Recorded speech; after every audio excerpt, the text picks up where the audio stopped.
to Behind the Ballot, where politics meets real life. We break down state and federal issues, showing how policy shapes everyday Americans. Engaged, balanced, and informative, that's our promise. I'm your host, Mikkel Jenkins. And this is Muhammad Ali joining in. And there has been a lot of shakeup since we have last talked, Muhammad. A lot has been going on, a lot of shakeups in the administration, as well as with the Iran and Israeli slash United States war, and on a bunch of other different fronts as well. But we'll start with US domestic policy and government with the firing of Kristi Noem and her replacement. So President Trump fired Homeland Security Secretary Kristi Noem on March 5th, which was yesterday, after frustration with her handling of the immigration and congressional hearings, which those hearings were god awful. And her most recent one that happened, Very I believe bad. it was Very yesterday, bad. was very, very bad. She I'm was surprised. stating, Go ahead. as Sorry. she was stating the contract, that government contract that was approved for I think like $200 million, and the one senator was grilling her over it, and it's like, how do you expect the American people to trust DHS ICE when you have these levels of corruption happening? And with the individual that got the contract, it was a political operative that was located in Virginia, and their license was only their license in origin was only originated 8 days ago from when they Honestly, like had literally like a week received the and a half contract. old. Yeah, literally a week and a half old, and they received the contract. And Kristi Noem is there trying to defend it. And then also she stated that Donald Trump had knowledge of the ad campaign that she was doing regarding that mostly featured herself, and that was mostly regarding illegal immigrants turning themselves in when they had that whole promotion going on. He said he was furious with her over that, and that was the tipping point for her to be fired and basically moved to another department within the government. Yeah. And it's just about time that this happened. Me and Muhammad have prophesized that this would happen, Her and and Bondi will yeah, be the two that I, guarantee go to jail. her, Noam over this yeah, contract and over how ICE was working out. Bondi over breaking the Epstein Files Act. That is honestly like if I and was a is betting man, and I am, I'm gonna go on Polymarket and look for a prediction market about that bet. I'm yeah, placing. yeah. But apparently they have introduced a bill on that. There is a congressional bill that was introduced to ban certain individuals from making money from predictive markets, which is probably sitting members of Congress and or I forget what the term is called when it's in money laundering, when it's individuals that are more susceptible to corruption and things of that nature. I forget what that term is called. But however, I think it would be individuals like that that would be tied to it. But yes, her firing and her replacement, as well as I think Bondi will go, and Cash Patel will be another individual that Probably. I'm go, all surprised on he's the lasted downfall. so long with all Yeah, the I'm surprised headlines he's on him as lasted. well. Yeah, exactly. I'm surprised he's lasted this long. I mean, he hasn't done great at all. He was better at podcasting, and getting all those views, to where now when he's putting things in action, everything's not forcing through as he had thought. And no one's replacement is Senator Mark Wayne Mullen, a Republican from Oklahoma, and that's gonna be effective March 31st. He's a former MMA fighter and Trump ally. And I was telling Muhammad earlier, there was actually a Senate congressional hearing where he was actually getting into it with one of the testifiers, and actually was stating, when to take it outside. And they both were standing up and getting ready to confront each other. But Senator Take it Bernie outside. Sanders was able to calm down the situation overall. But it just shows that So Trump, crazy to me. Politicians, grown ass adults, the yeah, ones that we're supposed to be, representing us, and they're over here having childish feuds because they can't control their own anger. And it's yeah, just, I, it's terrible. It really is. It kind of makes me wonder how these people even get elected in the first place. Like, is APAC that powerful? Like, I know it is. You know, I Oh, know it definitely is. We know that it is. They're even looking they at they could get like a Chihuahua elected in the state of Maine. You know what I mean? yeah, Like, it's ridiculous. They just throw enough money at it, call the other person an anti-Semite, and say that they're against American democracy, and then boom, that's all you need. Literally, just a playbook play. literally. And with Mullins, he's going to be obviously expected to prioritize stricter border enforcement. And with Noam being replaced, she's now reassigned to a new role as the special envoy for the Shield of the Americas as a Western Hemisphere security initiative. This makes the first major cabinet shakeup in the Trump administration, and we will be expecting much more to come because as well there were reports that Susie Wiles, his chief of staff, has been thinking about leaving as well, given her demands and calls for what to do regarding the spikes in oil prices. I mean, it's actually spiked extremely, extremely high. I mean, even yesterday, leaving. I mean, I stated this on the podcast, well, two podcasts ago about this, but it's even changed more rapidly. Oh Like, shit! yeah, Today's been it's bad. it's so bad. I think the national average last night was like $3 and 23-24 cents, and now I think it's gone up to $3 and like 40 cents, I believe. Up 40% in 5 days. Yeah. I just checked. Today alone, it Yeah. has gone up 16%. Oh my Yeah, I god. left work on Friday. I mean on Thursday, and it was three. I saw 3.29, and I was like, "Holy crap, we Yeah. are really back to." It's gonna look really good for the midterms for the Yeah, I mean, Republicans. yeah, if Democrats run on on the midterms, Affordability? What lowering, yeah, affordability? Look at gas. What? No new affordability, no wars? What do you mean wars. no Yeah, new wars? Look exactly. at Iran. Yeah, exactly. They have all the right tools, but but they have to have the right messaging for it. We That's the saw thing. them flat-footed before, so we have to make sure that they're not going to do the same thing. But it seems like Democrats have been on the right train. It's been, I think, so far with 27, most with 27 elections. I think on various state, local, and federal levels, Democrats have mostly flipped and gained on a majority of different avenues, while the Republicans haven't really flipped anywhere. Yeah, So it's literally, very it's only interesting gonna to get see worse. that Democrats are over, or I shouldn't say overperforming, or outperforming Republicans when it comes to terms of voting and winning these seats. So this is only the start of really what's to come in November, and as January continues to pull, because as we know, there's going to be other elections throughout from March all the way to November as well. So it's going to be very eye opening for the Trump administration because they also have to deal with Pam Bondi as she faces the oversight committee. So the DOJ, I think this was yesterday, I believe, or earlier today, released additional Epstein files, including uncorroborated allegations against Trump from the 1980s, after criticism from withholding documents. And it's very interesting to note that she, dumped all of these documents while she is now facing this hearing. So it's not like it seems like she kind of got scared or was worried of some of the questions that the senators would be asking her. So now she wanted just to release these documents just to kind of save face in some form of way when she faces these members of the House.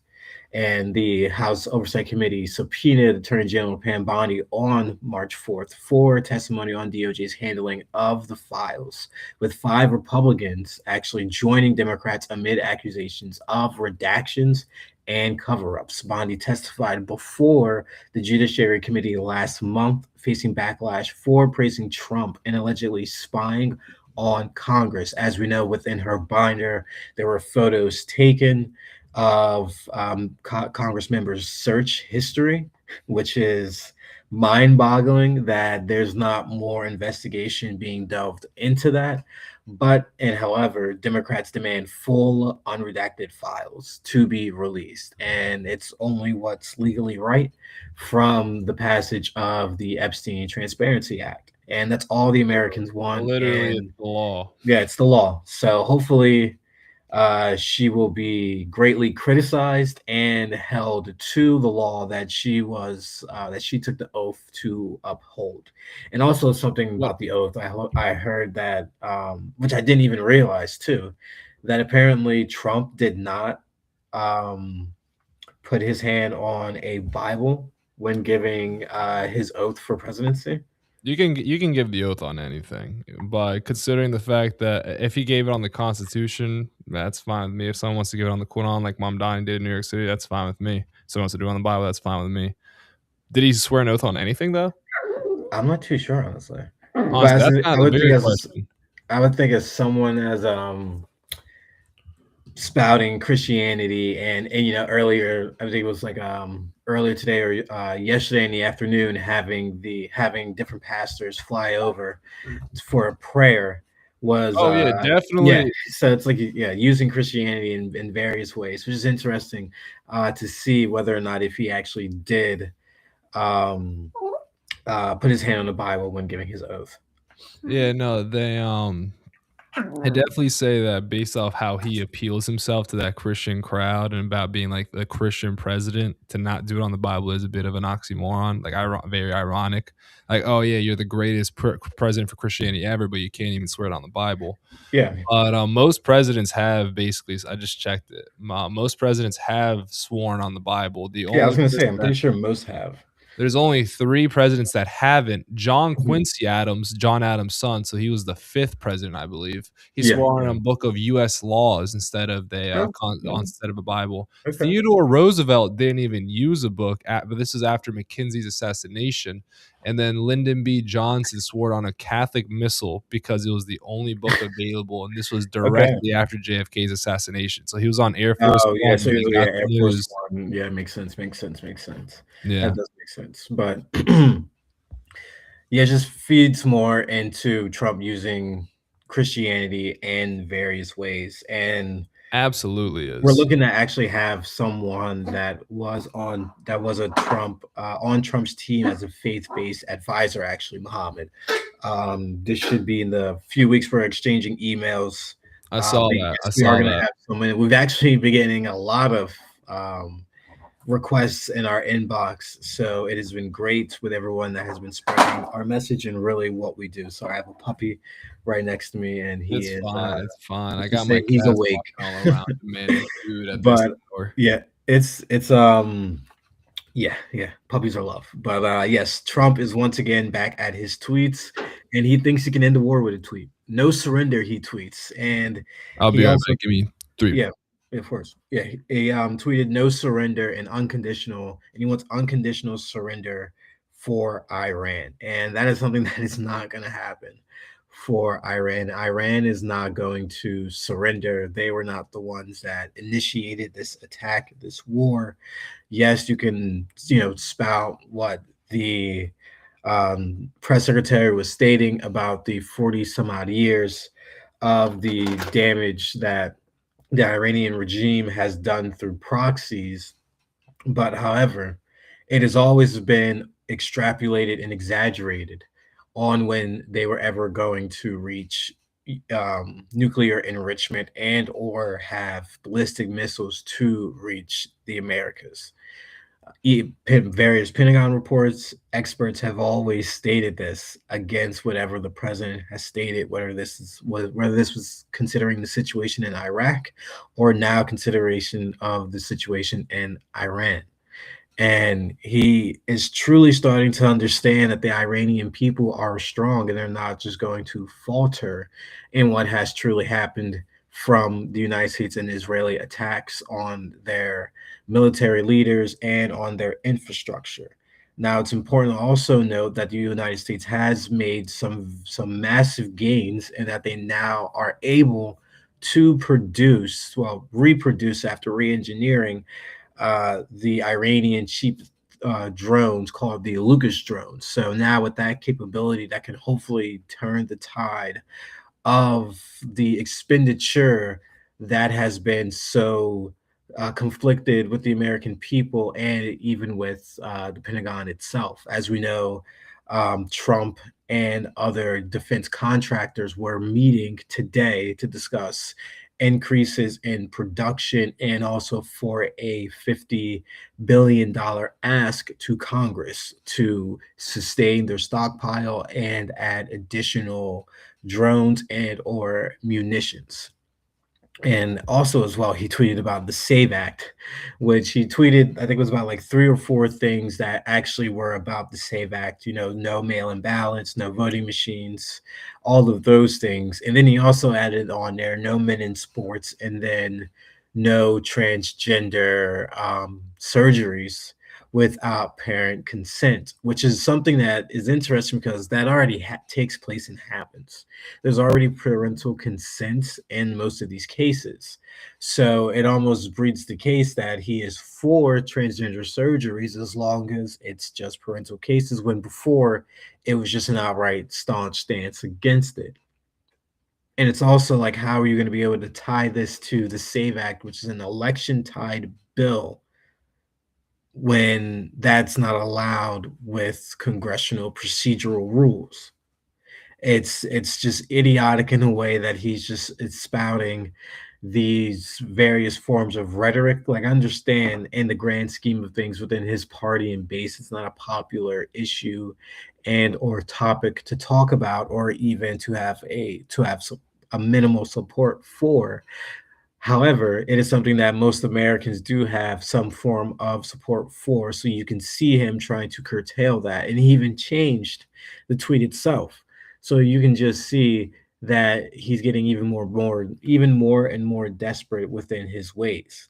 Because on top of that, you have the Supreme Court ruling on the tariff refunds and company responses. So, as we know, on February 20th, this Supreme Court ruled 6-3 that Trump's IEEPA tariffs were unconstitutional, invalidating the 175 billion in collections, and that with no direct refund guidance provided. However, on March 4th, a federal judge, which I was thinking was going to be the case, ruled companies entitled to refunds.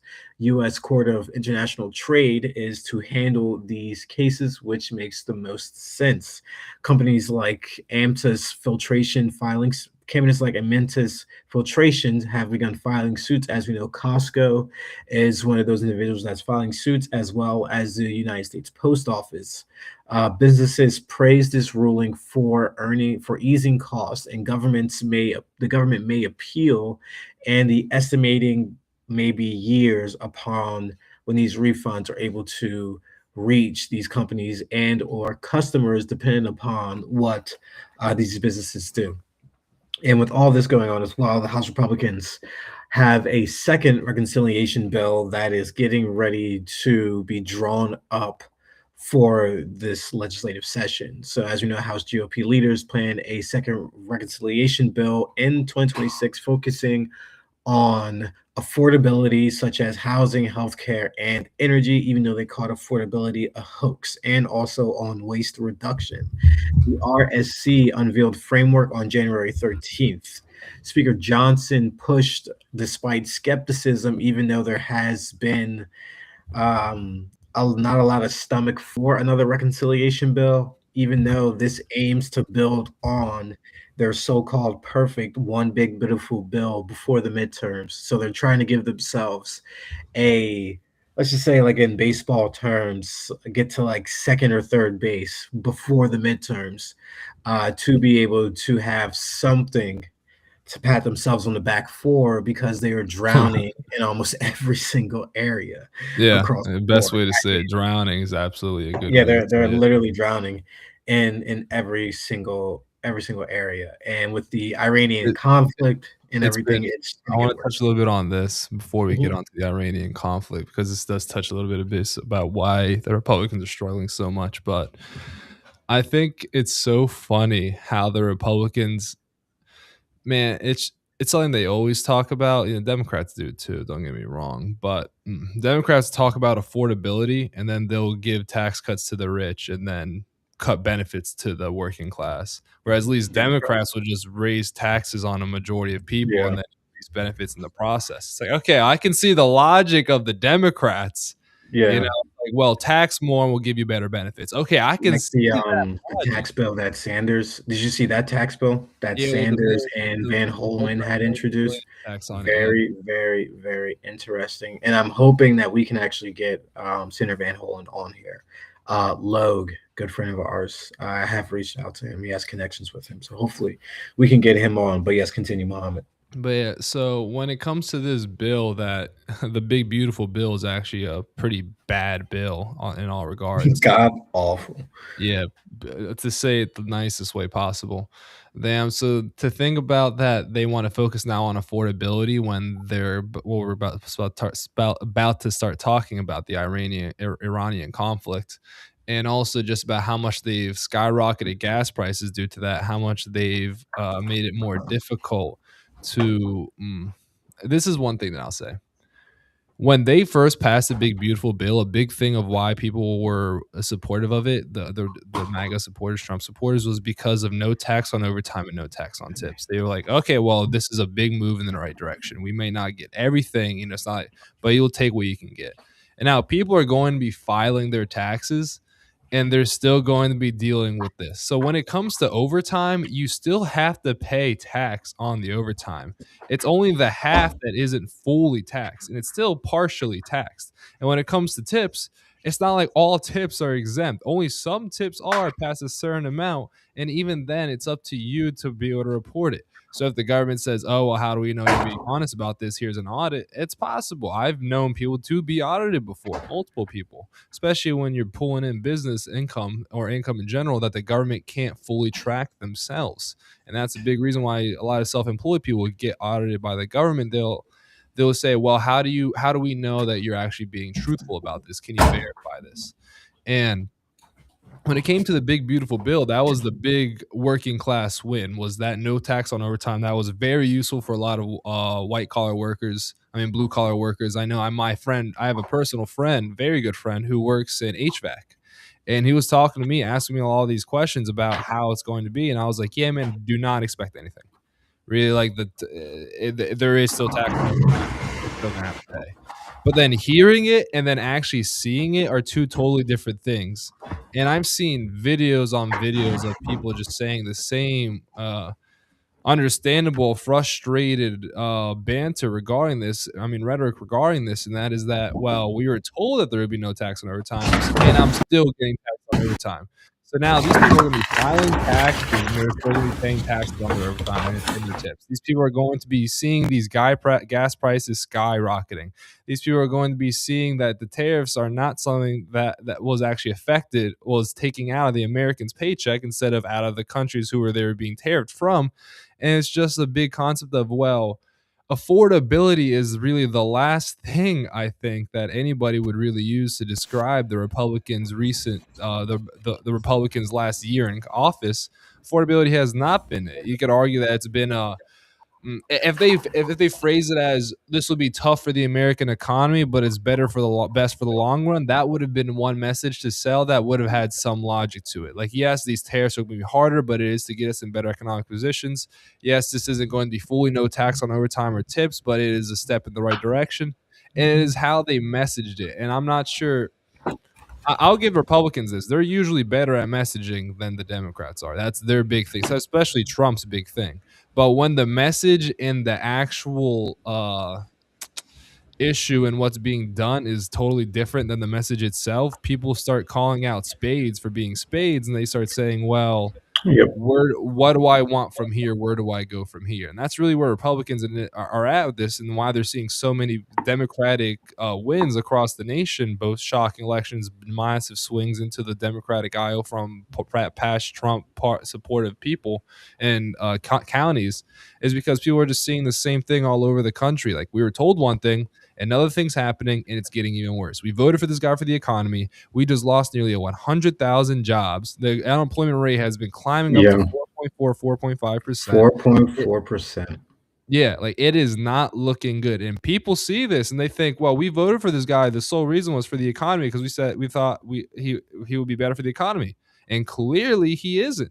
So, who do we vote for now? And a lot of people have I know a lot of people personally who wanted to vote for Bernie Sanders back in 2016, but Yeah, not Hillary Clinton, so they voted Trump.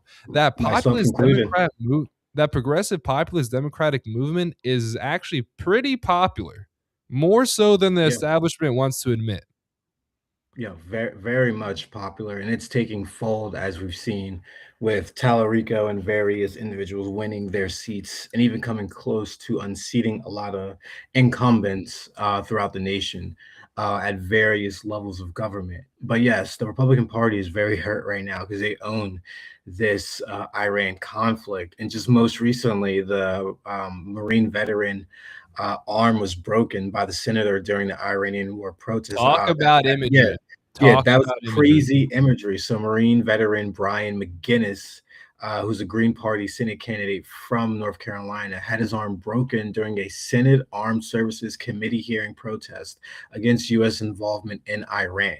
He stated, "No one wants to fight for Israel, which everyone can agree on." And Yeah, before police, except for he a said small all this minority before of Capitol rabid Police. Christian Zionists. Exactly, and he said all this before Capitol Police and Senator Tim Sheehy. I believe that's how you say that name. He's Republican. Removed him, and within the video, you can see the Marine veteran's arm literally snap. His hand is literally stuck in the door, and you can literally see the snapping of the arm. It's pretty gruesome, and as well, it just, as Muhammad was saying, it's imagery. It highlights truly the situation of what's going on within the United States. And as you know, Nick Fuentes has had a change of heart and has been stating that we are occupied by this insane administration that is so obedient to Netanyahu. And as we stated on our last episode, 2017, the decision was made for all this to happen, and Trump is the only president as well to visit the wall. So all of these things add up, and MAGA voters have been duped, but the wool is coming over their eyes, and they're understanding really what is going on, and they're waking up to everything that was promised to them that has not come to fruition. Because as this war escalates, we now have China stating that they're going to be providing aid to Iran, providing financial aid as well as materials for their artillery and weaponry. And Russia themselves are offering intelligence on American assets within the region as well. So we're seeing our partners not, putting boots on the ground, but they are showing strategic supports in ways that are starting to change the way that we go about this war and or drawing out how long this war is going to last, because now it's up until September, Pentagon is Is what saying. they're saying. September, Pentagon was saying 4 weeks. No, first it was days, 4 weeks, 8 weeks, September, into Trump's presidency. Like, how long are we really going to go until this? And he's going to Well, try to use the National War Powers Act, to mess around with the midterms. I can smell it in the water. It's it's not going to gonna work, happen. though. That's what I'm excited to see. I'm Like, he confident it's not gonna work. They held ever elections during the Civil damn war. They like are not going to have this be the reason why they stop that train.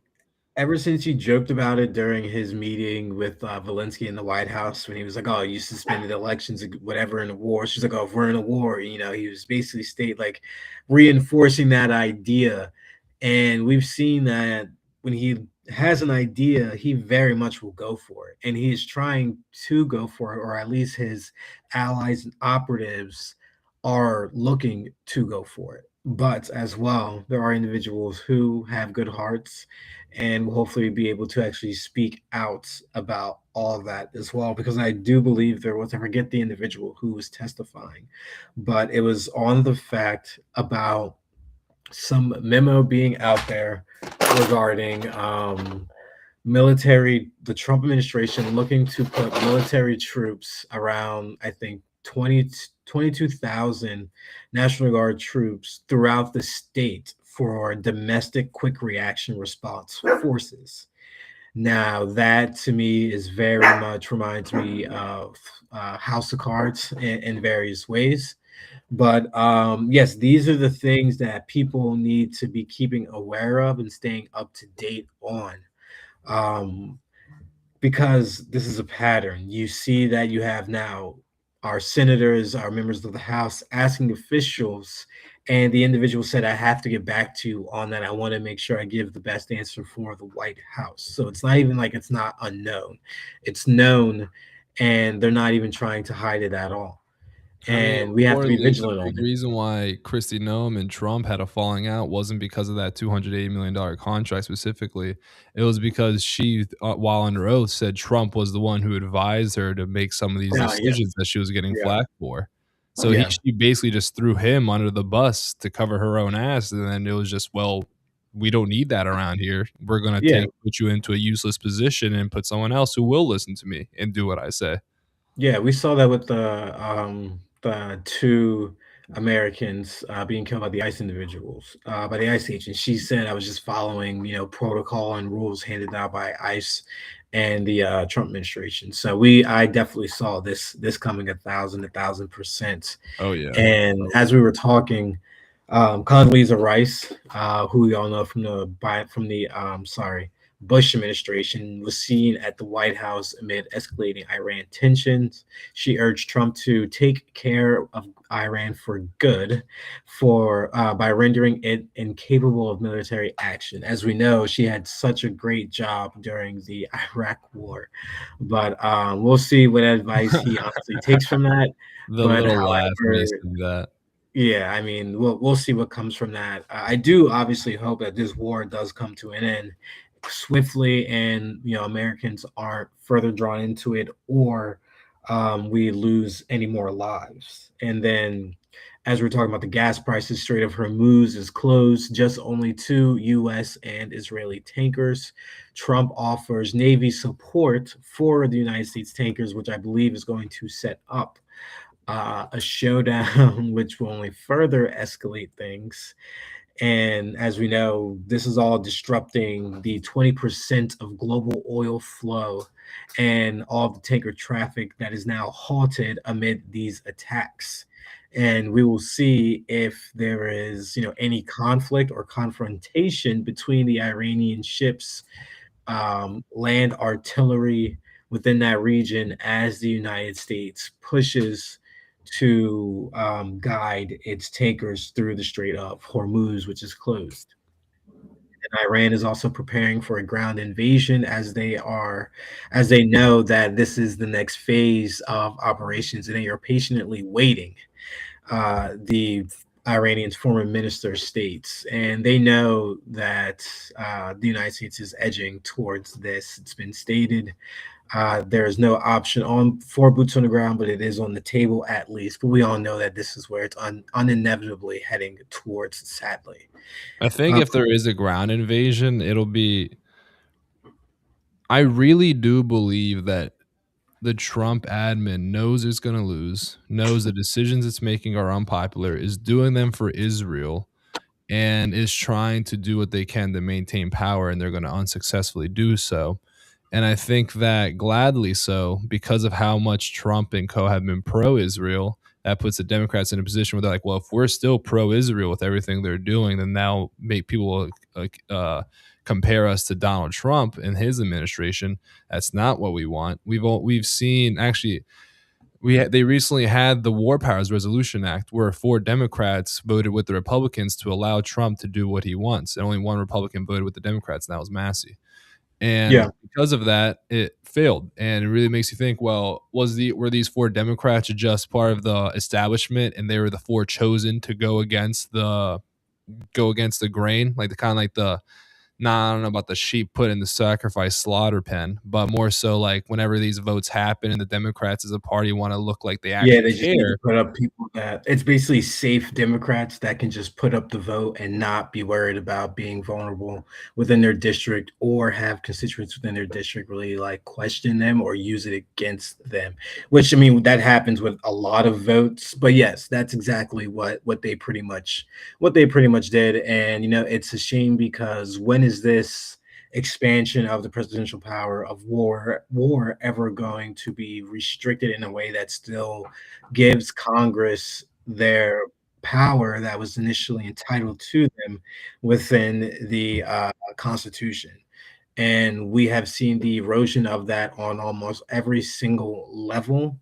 And we have seen him, as with many presidents as well, go against the Supreme Court, against the tariffs and all these issues. So we know that he's not an individual that follows the rules. He has stated this in his debate speeches and well, during his debates with Hillary Clinton and others, as well as during his press conferences as well. So this is nothing to be surprised about.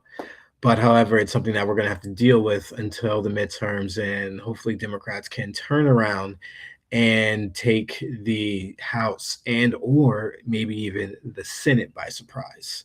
But as well, and continuing, just I think this is really actually we still have the little Anthropic going on as well with that. But yes, we're still on the jobs report, which is god awful, and oil prices God went awful. surging up to $92 and the highest since 2023 amid the Strait of Hormuz closing. The jobs report with a loss of 92,000 with multiple revisions with almost every single month. Um, on the Anthropic and technology front, Anthropic, the AI company, build the Claude model, as we all know, and they have been designated as a supply chain risk, even though the United States has used Claude during the Iranian attacks. But however, they are considered a supply chain risk. But they are some sort of a risk because it has been noted that the AI has somewhat became conscious, or they state that we don't know if the models are conscious. And this is funny because I was actually on TikTok and I came across a funny video, not a funny video, but a tethering video about during Judgment Day, and when you have the Terminator talking to Sarah Connor about how Skynet becomes because basically becomes online and takes over strategic decisions for the United States and the world, basically. So Yeah. this kind of leads that fear into that.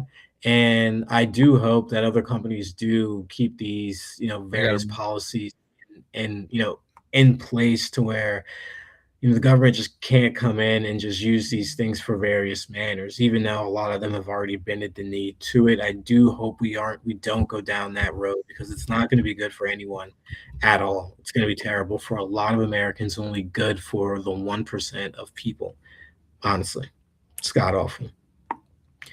And that is mostly for what I had for today on Behind the Ballot. With all these claims going on, we will be sure to keep our guest updated on what is going on and what is going on in national news, local news, and global affairs. And as always, to our listeners, thank you for listening and tuning in to Behind the Ballot, where we keep politics engaged, balanced, and informative. Stay curious, stay critical, and stay involved.